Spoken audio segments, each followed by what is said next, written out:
have Senator Curtis Hertel Jr. here with us today to talk about lame duck. Thank you so much for joining us. Happy to be here, and we just went through it, so... It's the weirdest thing. It's very We say strange. lame duck, it's called lame duck, but it's really not that lame. Oh, it's fairly lame. I don't know how ducky it is. There's a lot of stuff that happens. What is it? So what lame duck refers to is the fact that everyone who's serving just got elected. In fact, in the Michigan Senate where I serve, there was only one person in the Senate that would ever have to run for Senate again. So the body is the least accountable to the people that it's ever been. You look historically speaking, lame duck barely existed in Michigan. So in 1900 was the first lame duck session, 0 bills were passed. There wasn't another lame duck session until the 1930s. You really didn't see the first bills passed in lame duck till the 1960s, and then it was 1 or 2 bills. And even as late as right before term limits were passed in the 90s, lame duck was a period of time where maybe a few things got done that hadn't got done in the last session, but it was fairly rare for big things to get done. I think Proposal A was done during lame duck, but that was really the only thing I could point to that was a major thing that happened in that period of time. Now, this lame duck session, more bills got passed during lame duck that were introduced after the election than before the election. So you actually have a bunch of legislation that's being not just passed in lame duck, not even discussed or part of the campaigns at all. They were actually introduced after the election's over, and that's where I think we need to change it. I think, to me, there are a couple things we can do to fix lame duck.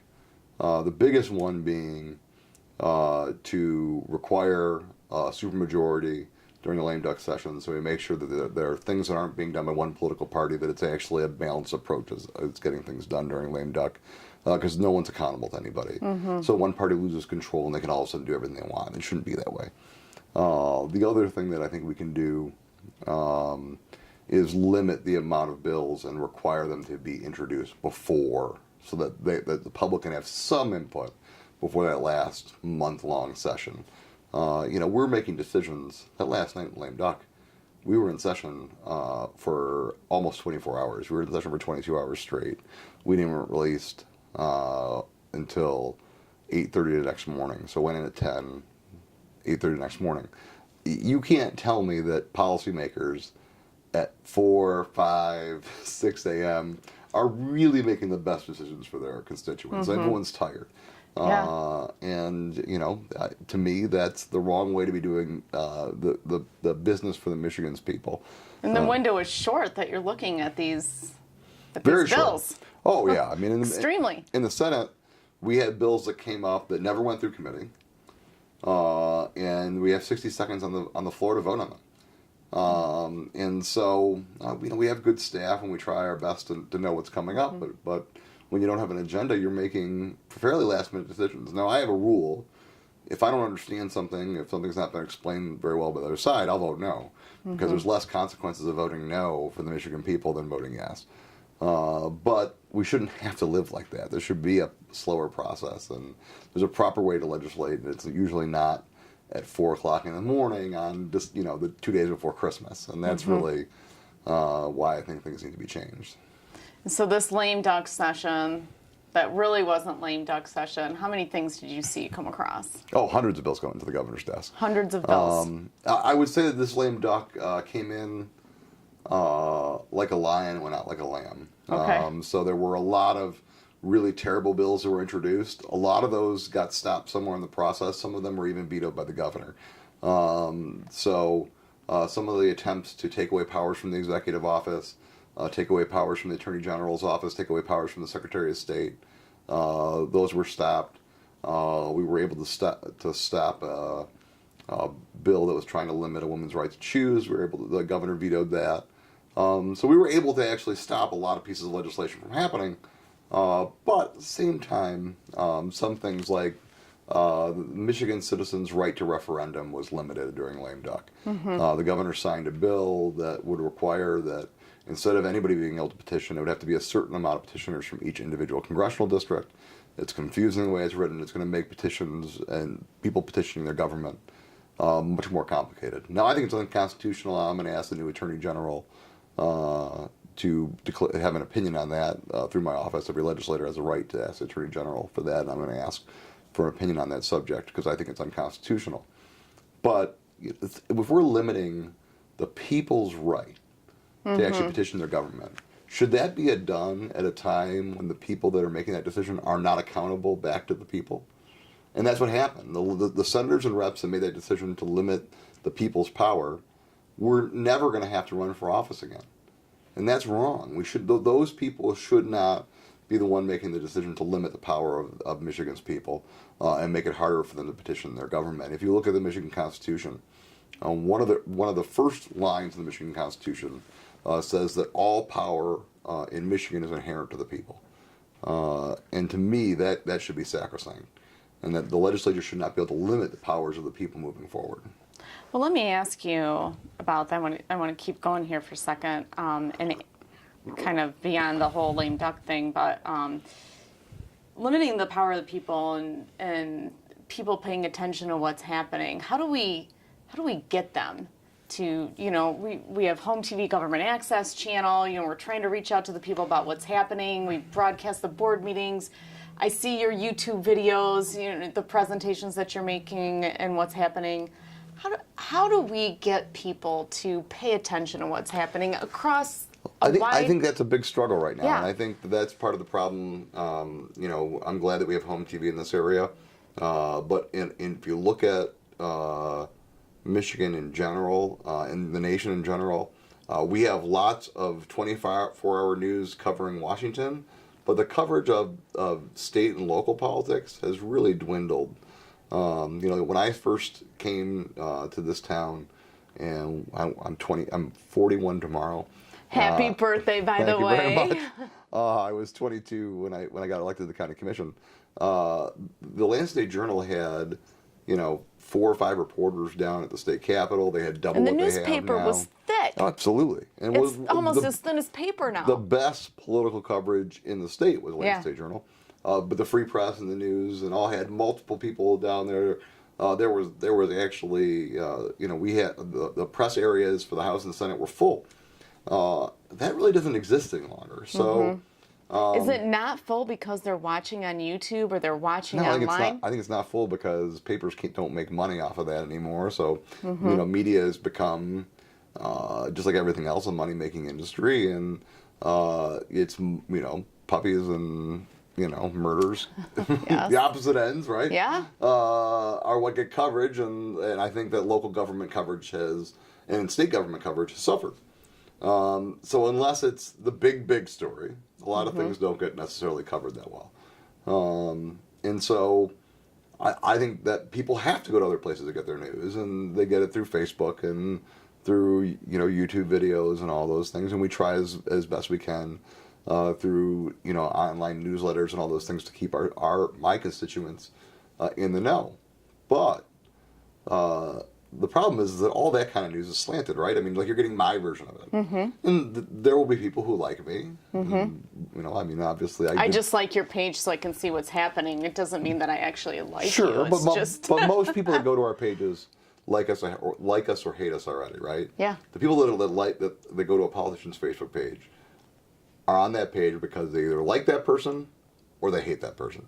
It is but the people that that need the information, that aren't avid saying out there, they're much harder to get to. So it's rare that they actually like your page because they want to find out what's going on, is what you're I think saying. usually, I think it's just in general on Facebook and other social media that people tend to follow things they agree with, really. I mean, I think we all live in a world of our own bubble, which has made, to me, negotiations and bipartisanship much harder because you tend to live in a bubble of your own making. If you're a liberal, and I am, you watch MSNBC and Huffington Post, and if you're a conservative, you watch Fox News. And You're choosing your digital media on every app, basically. You're basically choosing to live in your own medium. bubble and having your own views reported to you over and over again.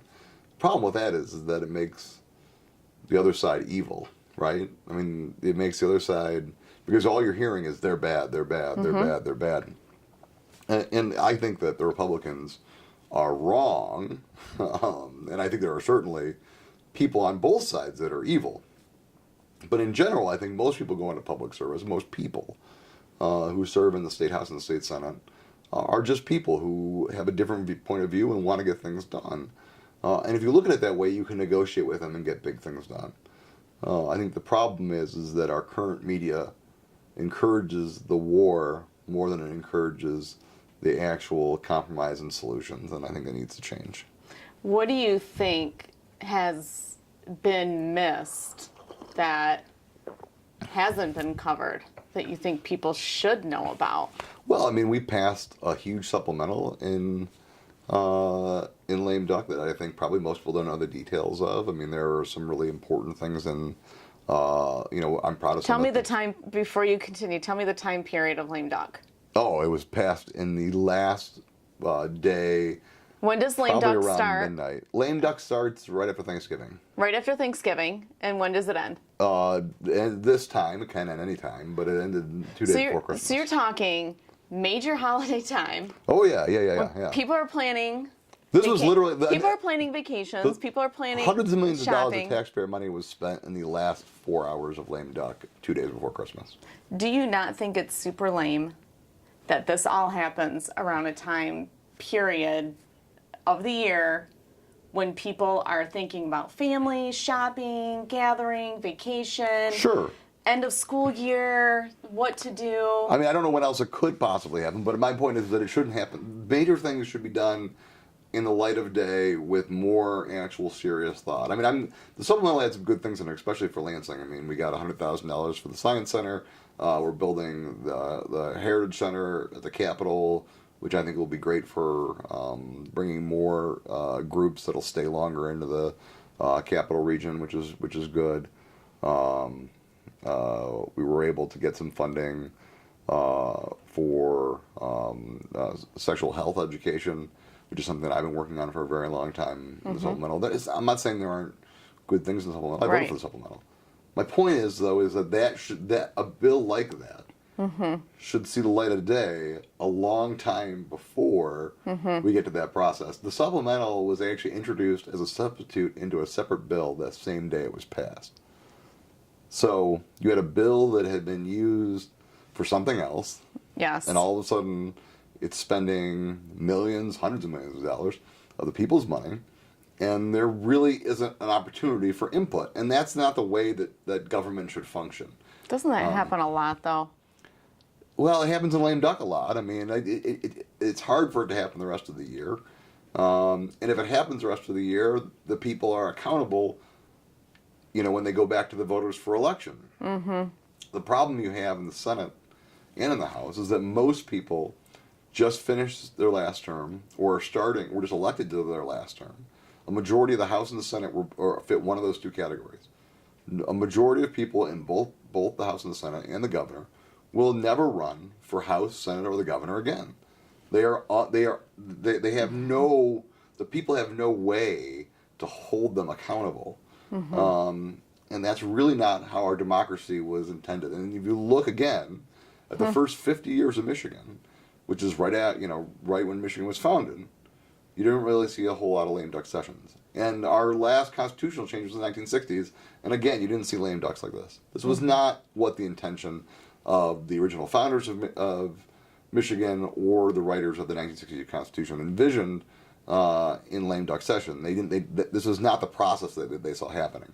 And I do think that term limits have absolutely made it worse because you're trying to get it through and get it done before you're done. Well, and right?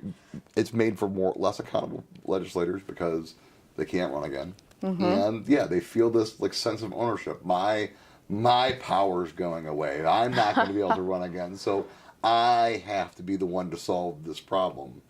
I have to get this last thing funded. I have, and so it snowballs on itself. And all we've seen is more and more and more legislation being done through lame duck sessions. And this was the most prevalent lame duck session in the history of Michigan. And I'm guessing that it's very possible that 4 years from now, well, it'll be even bigger. Although it may not be, just because this time you have to remember the Republicans controlled everything in Michigan, and that's no longer the case. They lost, the Right. governor, the attorney general, the secretary of state will all be Democrats. We were in the super minority in the state senate. We picked up 5 seats on election night, the most since Watergate. So even though we'll still be in the minority, we'll go from having only 11 seats to 16 seats.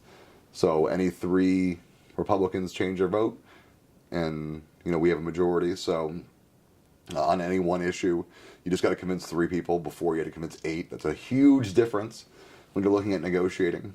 So do you see the process of lame duck session changing then? Will that process I be think the able to Michigan change? people would have to force a change. I think that Was what happened enough for them to force a change, or no? I've heard some rumblings about some limitations that could be put in a ballot proposal, but I think that would take the people taking that power.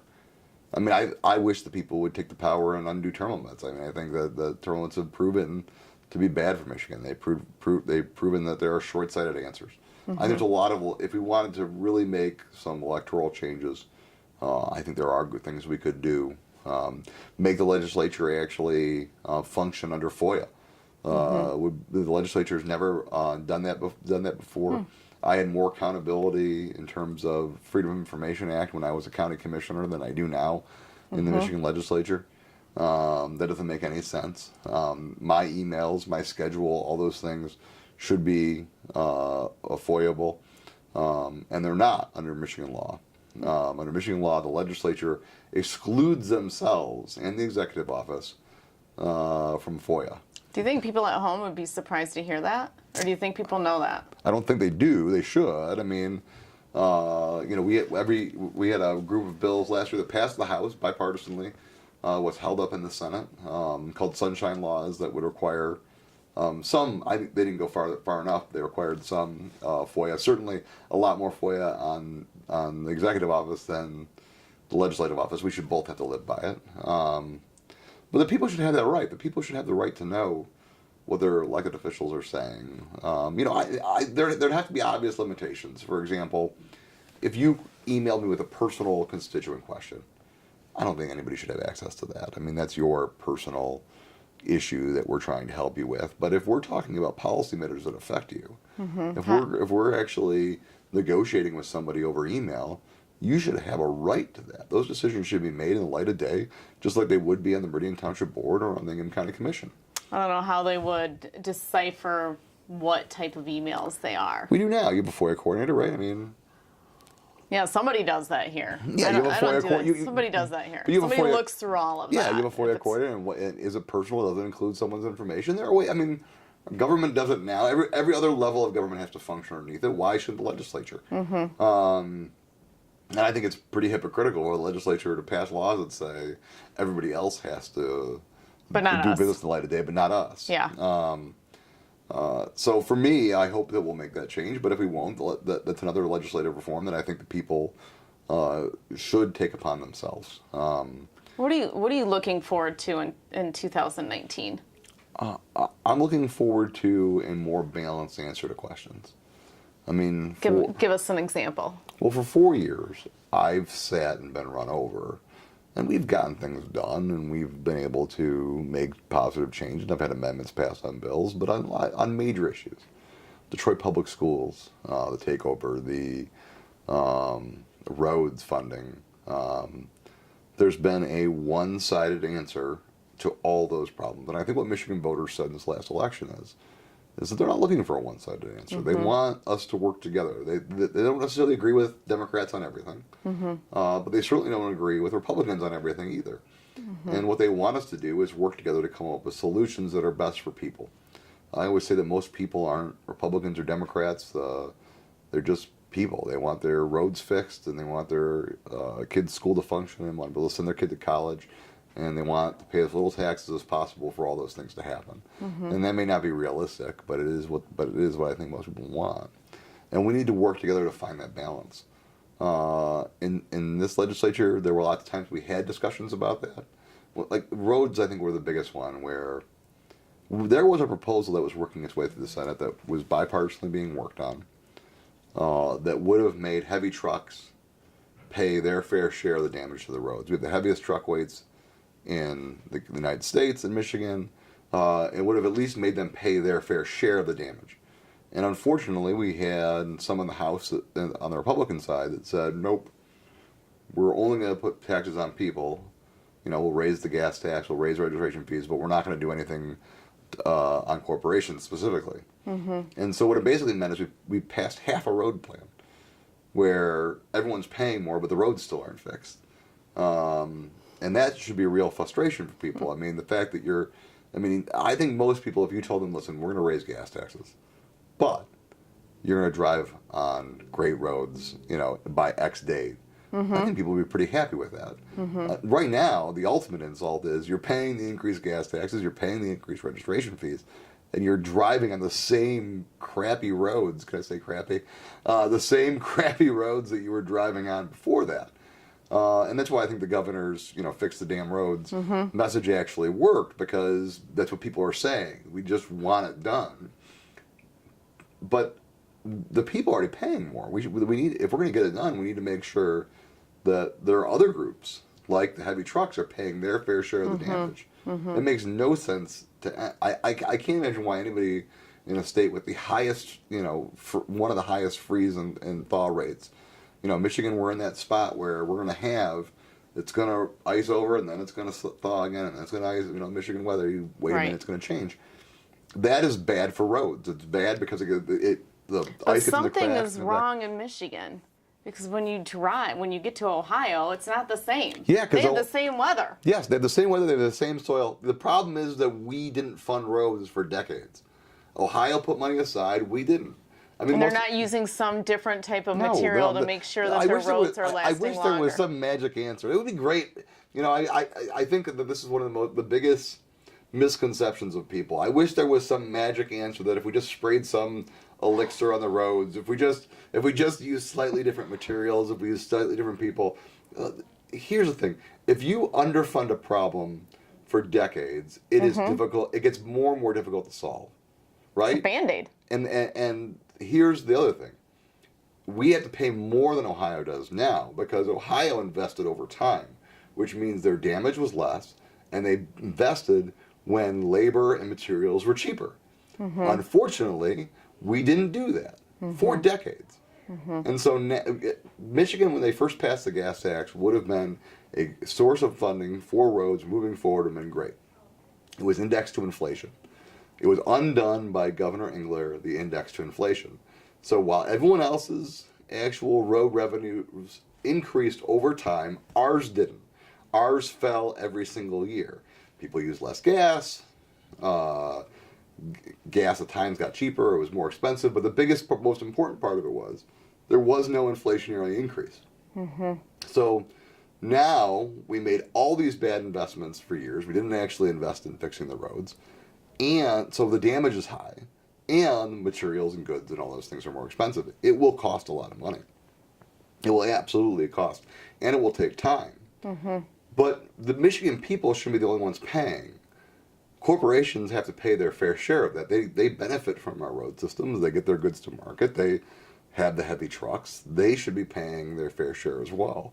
The other problem is the way, I know a lot of technical stuff, but Meridian Township and Lansing and East Lansing get hurt by the road funding formula as well, which is done by lane mile and not by the actual traffic and damage on roads with population. It's done by, so a mile of road in the Leelanau Peninsula, which doesn't have a whole lot of heavy trucks going through it and doesn't really get as much traffic, gets the same amount of funding as a road here in Meridian Township. Well, that makes no sense. We know that there's higher traffic on the roads in Meridian Township. We know that there's more people driving. We know there's more heavy trucks delivering things. We know that those roads are going to get damaged faster, but we have built a formula that steals from the areas that actually need those funding for roads and gives it to the more rural parts of the state.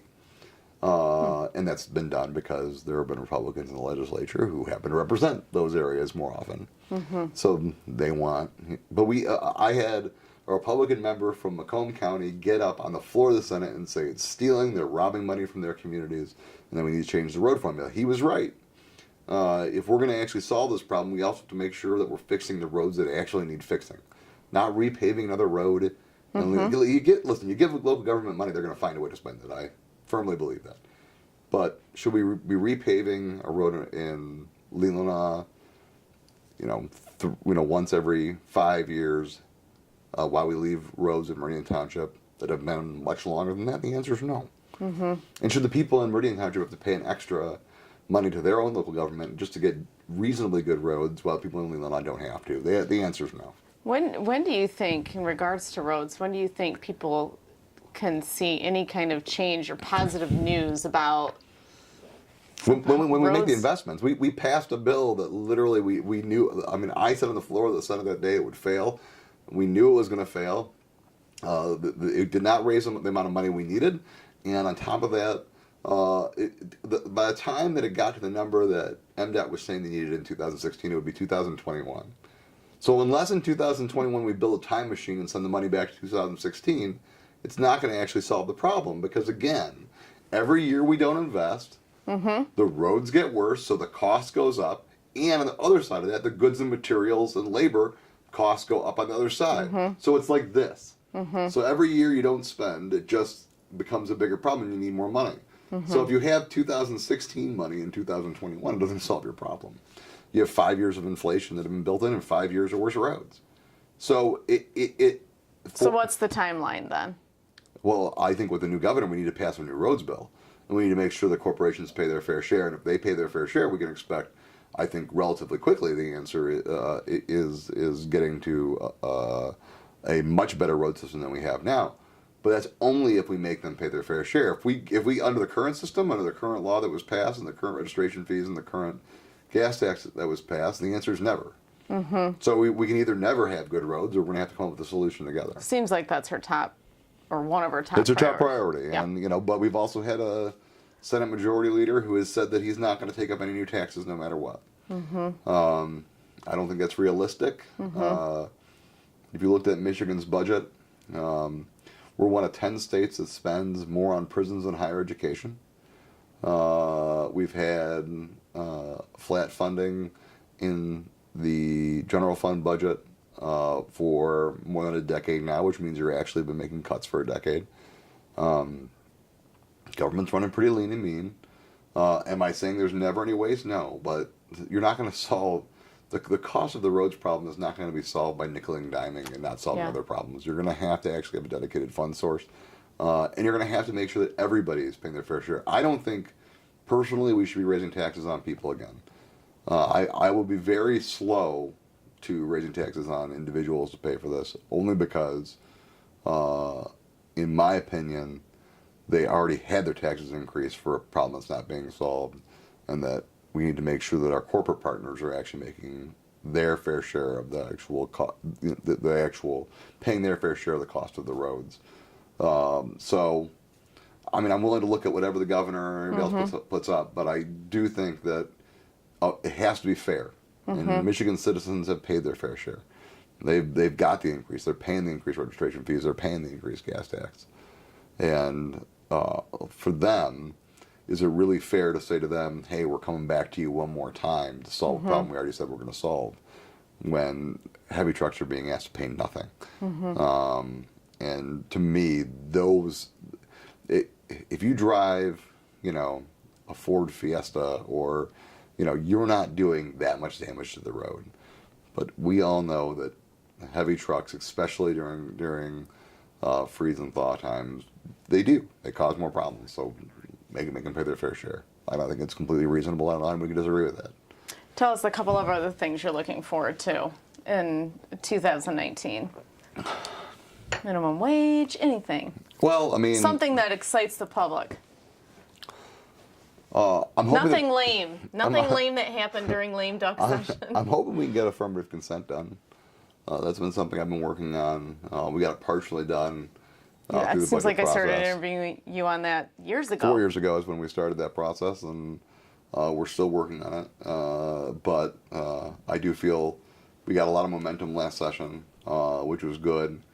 And I think that's something that we can get done. Wyatt's Law, which is a child abuse registry that I've been working on for the last 2 years. My brother represents a woman in St. Clair Shores whose son, when he was 6 months old, was shaken by a woman who had past child abuse convictions, and tried to petition in front of the court to get her away, but because of a number of problems in the system, couldn't actually prove what her past had been. And sure enough, her worst fears were met when Wyatt is blind in one eye. He has permanent brain damage. He'll never be able to speak, probably. What is the bill called? It's called Wyatt's Law. Wyatt's Law, okay. It creates a child abuse registry.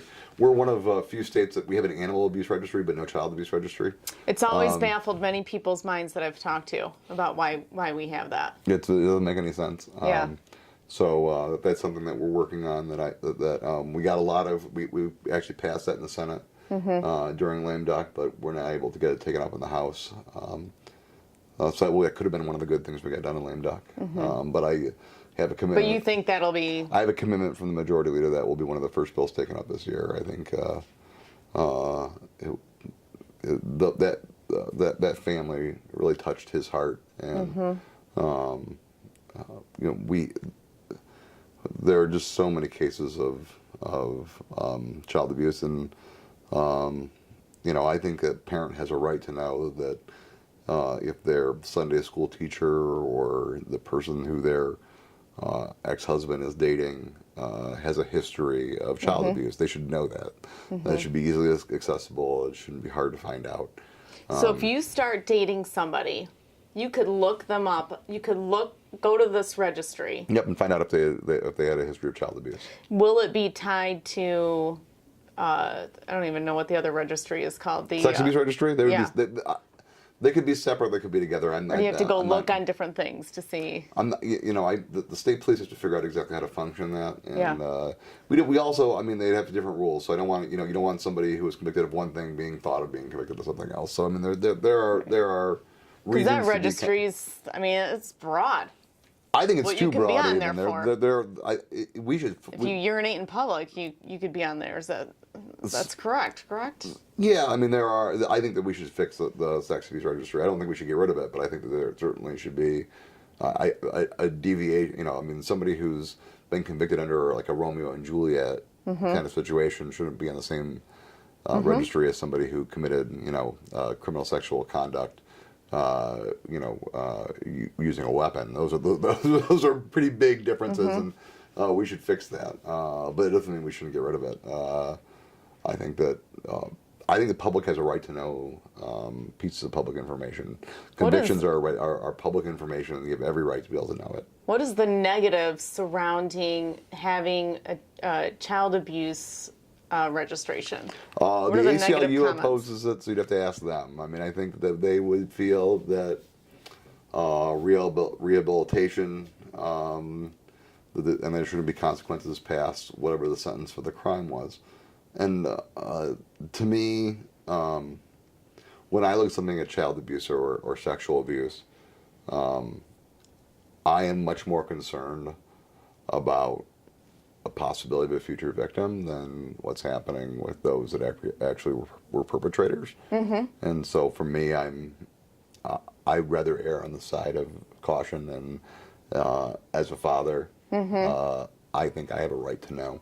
And again, these aren't sealed records. These are public records. You're just making them more accessible to people. So I never believe that we should be making a public record less accessible. So I think it makes perfect sense. Okay. Anything else? No, I think those are... those are the two biggest in your... Suicide prevention, I think, is a big one that we need to do some work on. Michigan is it's high. Very high. And then nationally now we're looking at the number 2 killer of adolescents is suicide. It's the only one going up other than opioid deaths. And I think part of the problem is we don't talk about it, and we need to. The legislature lost one of its members to suicide 2 years ago, and Representative John Kivala. And we actually had a suicide prevention bill that passed in lame duck, the commission. But we in our Michigan laws for our kids, there's no law that says that schools have to have curriculum on on depression and suicide avoidance. And there are programs that have worked in other states, and I think it's time that we have that in Michigan. And right now it's in May. We've given schools time. We've also given them a lot of other requirements. So this has been put on the back burner. I think it needs to be put on the front burner. We've had Almost seems like a cultural change that needs to happen when you look at suicide prevention, not just awareness, but a whole. Oh, absolutely. No, I think how we are as people. Part of the problem is that I have kids, and you look at shows like 13 Reasons Why. Yeah. And I have had so many people try to get me to watch that show, and I said, why? I watched it because my son, without my permission, went on Netflix and watched it. And so you watched it, and what was your takeaway? Do you wish that he hadn't have watched it? Yes, I do wish he hadn't watched it. I think he was too young. But the reason is not that I didn't think he should talk about suicide. I think suicide is something we should be talking about. Because I think that it's what could be the negative influence. Well, it's more that if you watch, you have to have watched it. But I don't want to. I just started getting depressed when I started watching it. I said, forget this. It's going to sound like a strange analogy. Have you ever seen Walking Dead? A few episodes. Okay, so after Walking Dead, there's this show called Talking Dead Afterwards. And during Talking Dead, they actually, it's a catharsis because all these terrible things happen you just watched, and you need to, have this, cathartic moment afterwards where everyone talks about it. 13 Reasons Why needed that. It needed something after each episode that would say, these are the signs of depression. This is what you actually saw. If you have a friend who's you notice these signs in, this is what you can do to help. This is talk to a teacher, talk to an adult. It needed something in it that helped beyond it. And the overall message of it is basically, the reasons why, and the reasons were all external things. Well, we all know that the same things could happen to somebody else, and they wouldn't, lead to that. It didn't really cover a lot of the mental health aspects of it, which I think should have been there. But it also didn't, it led to, you're the reason why. Yeah. And as somebody who, I had an employee who took his own life, and I was in the Register of Deeds office, and I've had a state representative who I served with take their own life. And, or victims of suicide. I'm trying to use that term more because I think it's actually a better way of looking at it, because most of those people,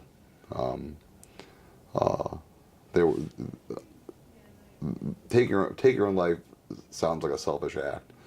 These are people that are suffering in ways and need help. But victims of suicide, everyone, when that happens to somebody close to you, your initial reaction is to blame yourself. That's not a healthy reaction. It's normal. But that can lead to really deep depression among kids. I mean, I worried that if, my son had somebody who committed suicide after watching that they would go, well, what were the reasons? Was I one of the reasons? Was I, and that is not a healthy way. What did I do or didn't do? Why didn't I see something? Did I see something? Did I ignore? And we all do that. Listen, that's part of life. I mean, it is. So when something doesn't make sense that happens to you, you're gonna, spend some time doing that. Reflecting. What could I have done? But a show about that, which is probably somebody's, a lot of people will be their only experience with suicide before they actually experience somebody doing it. The fact that it led into that blame behavior, that it's not your fault if someone commits suicide. I mean, there are certainly people that could have done more, but for most people, It's not something that happens rationally. It's not something that happens in a way that you'd just know. And we should get, but on the other side of that, if we give kids the tools that, hey, if you see these signs in somebody, talk to a teacher. If you're feeling these things, they're normal feelings, but you might want to talk to somebody. You might want to talk to a doctor. You might want to talk to a therapist. I think we could save a lot of people. And I think that's probably the better way of going about it. And so that's what's going to be part of this. That's our legislation. All right. This is your time. I think that's all we got. There are lots of things I'm working on. I mean, okay. But I'm excited about this new term. You know, I'm going to be the Democratic lead on appropriations. I'm excited about that. And so I think we have a lot of important work to do. And I think that I'm excited about the new governor, and I'm excited to work with her. And I think if we can find balance, we can do a lot of good things for the Michigan people. Well, I'm excited to have you on. I'm excited for 2019 because I know we're going to have you on more frequently. Can't wait. I'll have coffee brewing around the corner. Yeah, we're gonna do a little bit of cooking. I can't wait. We're gonna draw some people in. We don't want anything to be lame, so we're gonna do some cooking around it and spice up these topics a little bit. Fantastic. I mean, they're pretty heated as they are. So we'll look forward to an update from you maybe towards the end of the month, maybe the beginning of February. Until then, happy birthday. Thank you very much. Have a good rest of January, and we will see you next time. Thank you.